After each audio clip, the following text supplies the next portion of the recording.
Institute of Technology acknowledges that our campuses are located on the unceded traditional territories of the Coast Salish nations of Musqueam, Squamish, and Tsleil-Waututh.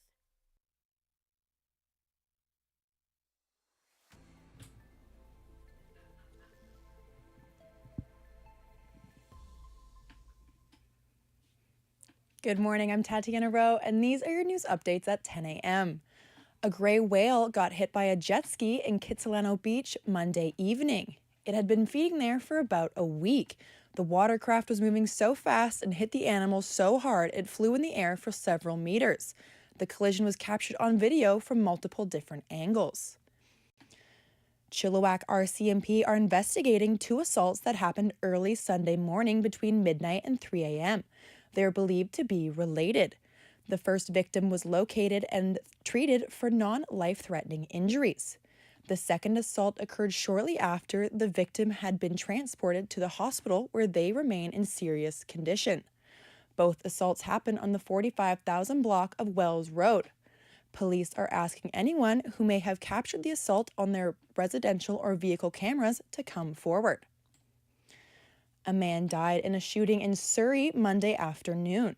The shooting took place in broad daylight outside a business on the 13,000 block of 76th Avenue at about 3 p.m.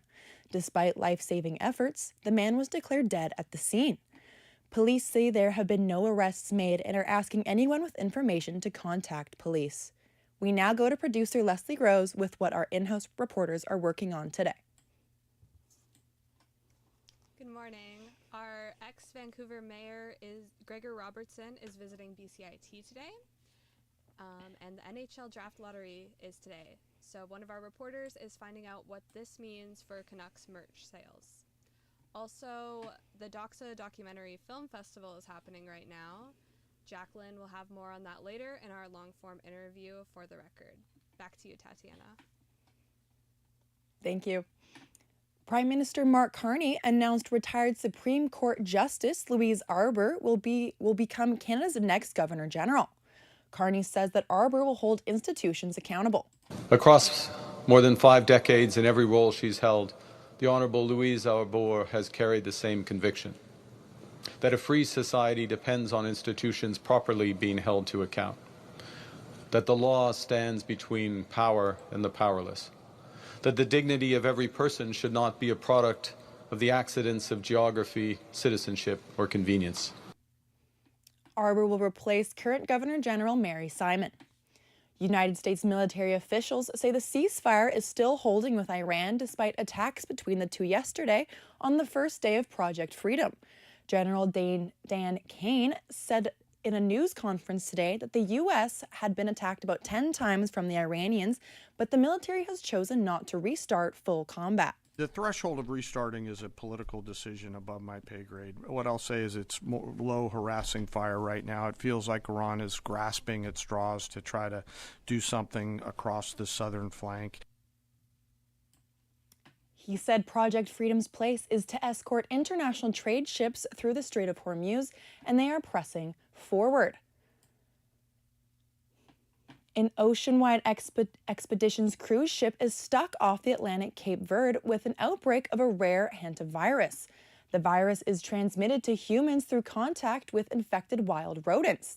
World Health Organization says the outbreak was possible human-to-human transmission, with the first infected person contracted the virus before boarding. ABC News reporter Jim Ryan has more details about the ship. A promotional video from Ocean-Wide Expeditions shows passengers from a previous cruise watching whales breaching amid dramatic icebergs. Tickets for the month-long voyage aboard the MV Hondius cost up to $21,000. After the confirmed hantavirus deaths of 2 passengers and a possible 3rd fatality, the ship has been denied docking and is sitting off the coast of West Africa. Jim Ryan, ABC News. In entertainment news, the Met Gala was last night with the theme being costume art, while also being fashion is art. Today is also Cinco de Mayo with celebrations happening around Vancouver at bars down Granville Street. In weather, record high temperatures will come down, and today the high will be 22 degrees. Those are your news updates at 10 a.m. with sports coming up after. I'm Tatiana Rowe with BCIT's The Crow. Have a great day.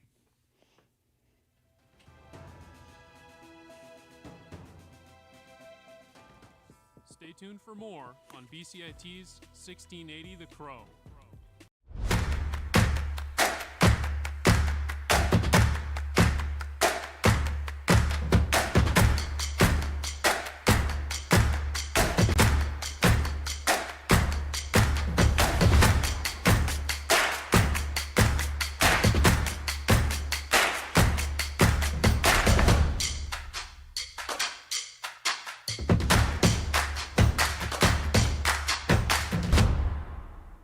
Everything is changing to digital. Everything is online. People aren't just waiting for the 6 o'clock news anymore. People want their news right now. They want to be able to go onto their smartphone, onto the internet, and see the news that they want to see.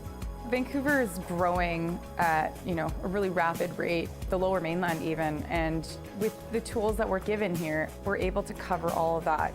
Welcome to BCIT Magazine. I'm Radhika Sikakane. In the program, they really leave it up to you. I mean, the help is there when you need it, figuring out how to use the programs like Premiere, Audition, and figuring out how to use the cameras.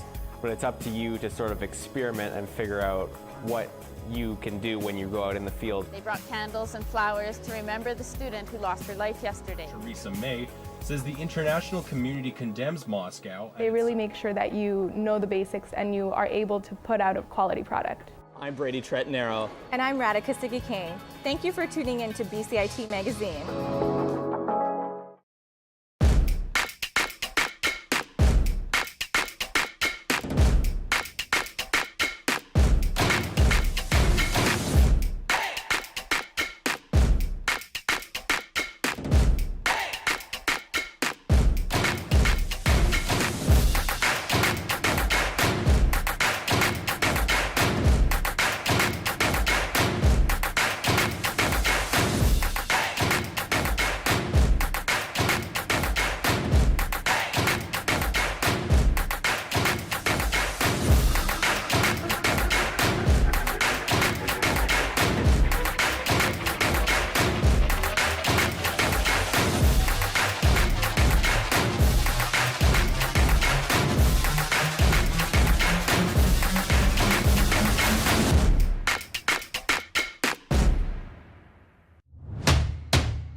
Good morning, I am Gus Johnson, and these are your sports headlines for 10/10. Today is the day of the NHL Draft Lottery. The Vancouver Canucks have the best odds at the number 1 overall pick at 18.5%. Vancouver has never picked first overall in the NHL Draft. The Sedin twins will be the Canucks' representative at the lottery in New Jersey, a potentially franchise-changing night for the long-tenured franchise. Names in the mix for the first overall are UConn's very own Gavin McKenna. McKenna played at Penn State last season and was hovering around 2 points per game in the second half of the season. Scouts describe his game as electric and innovative, draws comparisons to Lightning forward Nikita Kucherov. Swedish forward Ivar Stenberg has produced at every level this season, gold medalist in the World Juniors this winter, and had 33 points in 43 games in the SHL. Defensemen Keaton Verhoff and Chase Reed are also in the mix. Verhoff is a former Victoria Royal and is a big physical defenseman. Reed has the skating and offensive upside that might remind Canucks fans of Quinn Hughes. Another few names to know are Caleb Malhotra, a center from Brampton in the OHL, and Carson Carls, a defenseman from the Prince George Cougars. 4 teams were in action last night in the NHL playoffs. The Carolina Hurricanes defeated the Philadelphia Flyers 3-2 with an overtime-winning goal by Taylor Hall. Canadian Olympian Seth Jarvis had a goal to tie the game at 2 late in the third period for the Hurricanes. In the Western Conference, the Vegas Golden Knights took down the Ducks 1-0 for a 1-0 lead in the series. Mitch Marner had 2 points in the game. Carter Hart had 33 saves. Mitch Marner speaks on what the team can improve on for the rest of the series. A lot.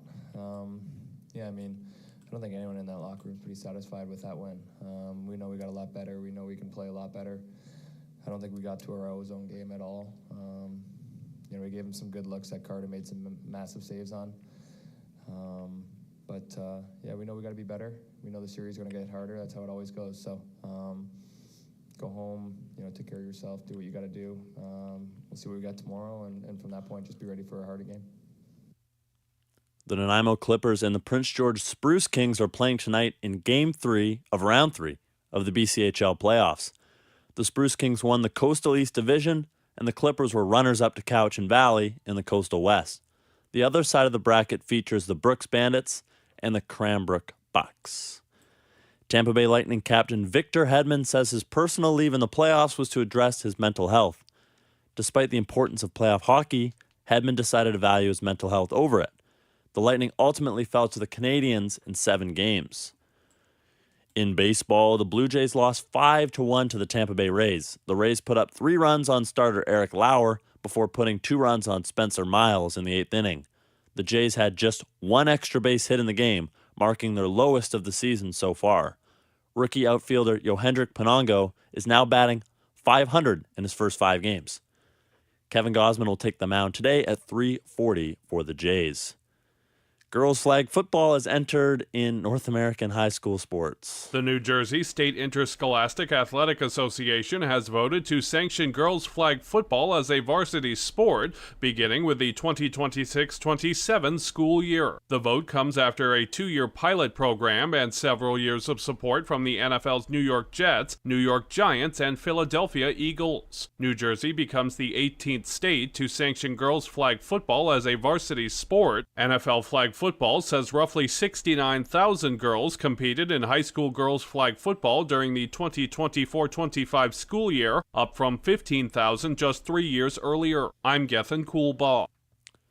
The New York Knicks took on the Philadelphia 76ers last night at Madison Square Garden. The Knicks won 137-98, spearheaded by Jalen Brunson's 35-point night. Famous actor Timothée Chalamet skipped the Met Gala to watch the Knicks win by 39 points.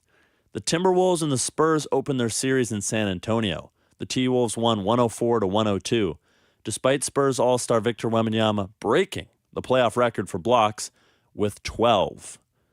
Those were your sports headlines, and you're listening to BCIT's The Crow. Stay tuned for more on BCIT's 1680 The Crow.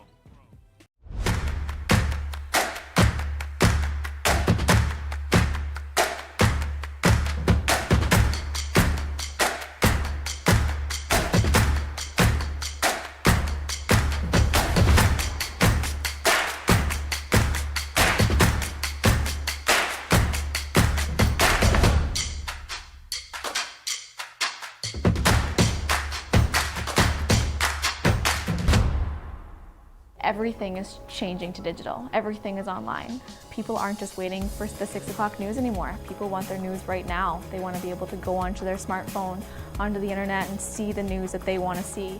Vancouver is growing at, a really rapid rate, the Lower Mainland even, and with the tools that we're given here, we're able to cover all of that. Welcome to BCIT Magazine. I'm Radhika Sikakane. In the program, they really leave it up to you. I mean, the help is there when you need it, figuring out how to use the programs like Premiere, Audition, and figuring out how to use the cameras. But it's up to you to sort of experiment and figure out what you can do when you go out in the field. They brought candles and flowers to remember the student who lost her life yesterday. Theresa May says the international community condemns Moscow. They really make sure that you know the basics and you are able to put out a quality product. I'm Brady Tretanero. And I'm Radhika Sikakane.